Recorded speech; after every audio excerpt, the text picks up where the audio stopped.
सरकारनं जर एखादा प्रामाणिकपणाने निर्णय घेतला तर तो गोरगरिबासाठी प्रामाणिक राबवला पाहिजे. त्याच्यात पूर्वनियोजित काही षड्यंत्र करून कट नशी गेला पाहिजे. माझा समाज खूप दिवसापासून हालकष्ट सहन करतो आणि आम्ही गोरगरिबांनी लढून, लाखो करोडो लोकांनी लढून ते आरक्षण मिळवलंय आणि सरकार देणार तुम्हीच आणि प्रमाणपत्र रद्द करायचा घाट पण तुम्हीच घालणार. एकतर माझा समाज प्रचंड अडचणीत आहे. गोरगरीब शिक्षणापासून वंचित आहेत, नोकऱ्यापासून वंचित आहेत. माझा समाज, समाजाचे सगळे नेते सुद्धा, सामाजिक राजकीय सगळे संघटनांचे सगळे अभ्यासक, पदाधिकारी, समन्वयक, मराठा सेवक सगळे एकत्र आले आणि तुम्ही आरक्षण द्यायला सुरुवात केली आणि रद्द करायला पण तुम्ही सुरुवात केली. इतका नीचपणाचं वागणूक नसावी. तुमचंच या बीडचा स्वामी आणि आमके तमके ते कलेक्टर, डेप्युटी कलेक्टर आहेत. अरे यांना पत्र दिलंय बावनकुळेंनी. एखाद्या मराठ्यांच्या नेत्यानं, मराठ्याच्या मंत्र्यानं 60-70 वर्षाच्या काळात मला दाखवा ओबीसीचं आरक्षण रद्द करा किंवा ओबीसीच्या नोंदी रद्द करा म्हणून एखादं पत्र दिले. बावनकुळेंनी पत्र काढलंय नोंदी रद्द करा.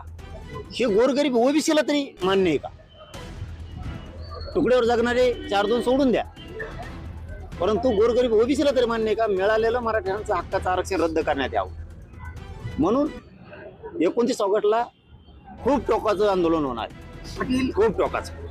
ज्या पद्धतीनं कुटुंब प्रमाणपत्र रद्द झाले त्याच पद्धतीने बीड जिल्ह्यामध्ये एक बडा नेता आहे की कुटुंब प्रमाणपत्र रद्द करण्यासाठी पाठपुरावा करण्याची चर्चा बाहेर. माया फक्त समोर येऊन द्या, मग मी बघतो. हे बघा, मी ऐकूवर बोलत नाही, मी कधीच कोणाचं नाव घेतलं नाही. आता काल जे बोललो, ज्यांनी केलं त्यांचंच घेतलं. काल मी धन्याचं घेतलं का, भुजबळचं घेतलं का? मी मोहमारोप करायचे म्हणून कधीच करत नाही कोणावर. चुकल्यावर मी सोडत नाही. कालचे इतके अरे जात पडताळणी समितीनं आदेश केलाय व्हॅलिड करा म्हणून. सकाळी रद्द होतं. शिंदे साहेबांचे मंत्री हे काम करणार. आता ठीक आहे, त्यांनी सांगितलंय आता रात्रीपासून त्यांचे खलबतं सुरू आहेत. सकाळी पण होते की आम्ही आमची चूक दुरुस्त करतो. शिंदे साहेबांच्या तिकडून सुरू झालं. आमचं तेच म्हणणं आहे, तुम्ही चूक दुरुस्त करा, आम्हाला बोलायची गरजच नाही. तीच पद्धत भाजपमधल्या मराठ्यांच्या जिल्हा प्रमुखांनी, भाजपमधल्या मराठ्याच्या आमदारांनी, मंत्र्यांनी, खासदारांनी फडणवीस साहेबांना सांगा बावनकुळे केलेली चूक आपण सुधारू. गोरगरीब मराठ्यांचं मेरिटीचा वोट नको घ्यायला. हे शिंदे साहेबाला सुद्धा त्यांच्या महाराष्ट्रातल्या सगळ्या जिल्हा प्रमुखांना सांगावं, सगळ्या आमदार मंत्र्यांनी, खासदारांनी सांगावं की शिंदे साहेब आपल्या मंत्र्यांनी चूक केली, आपण ते सुधारू. मला ह्या बोटरचा ह्या बोटर थुका नाही. मी केलं म्हणलं की केलंच म्हणतो. मी माझ्या मराठा समाजाशी प्रामाणिक राहणार आहे, नेत्याशी, मंत्र्याशी नाही.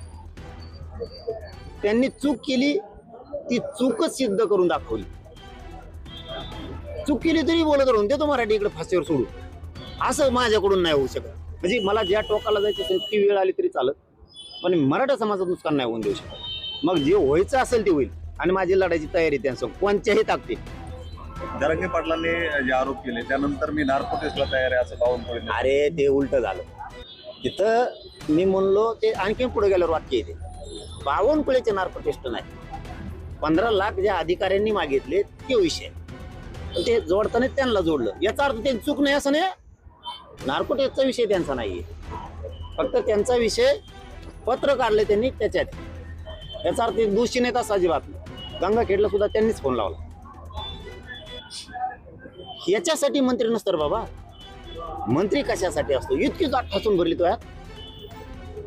ठीक आहे, बघू आता बावनकुळे काय करतो आणि आम्ही बी मराठवाड्यात, पश्चिम महाराष्ट्रात विधारात काय करतो दाखव. तुम्ही आमचा रद्द करून बदला घेणार, आम्ही तुम्हाला पाडून बदला घेणार.